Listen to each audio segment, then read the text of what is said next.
Pumasok yung taong 2026. Kamusta ang puso mo? Kamusta ang paghahanda mo para ngayong taong ito? Kamusta naman ang mga natutunan ng 2025?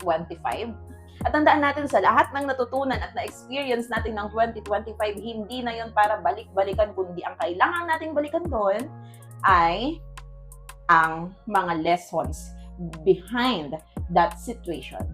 So kung ang baon-baon mo ay sama ng loob ngayong 2026, huwag ka nang umasa na magiging maganda ang taong ito sa'yo. Pero kung ang baon mo yung natutunan mo sa 2025, umasa kang magiging maganda ang 2026 mo.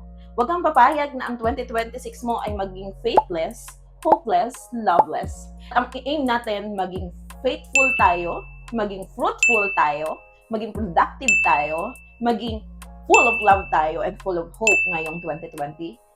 Paano natin yun ma-achieve? We only need God in our lives.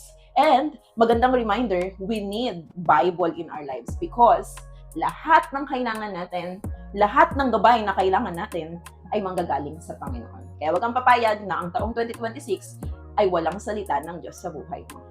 So, kung ang 2025 mo ay hindi ka nag-open ng Bible or kung ang 2025 mo bihirang-bihira baka inaalikabok na ang Bible, ngayong 2026, mind me, kailangan natin ng salita ng Diyos. Because His Word can correct us, can guide us, can rebuke us, can teach us, and full of truth ang salita ng Diyos. So, if you want your 2026 to be successful, fruitful, abundant, we need Word of God. Yun lang, paalala, let's start our 2026 with the Word of God.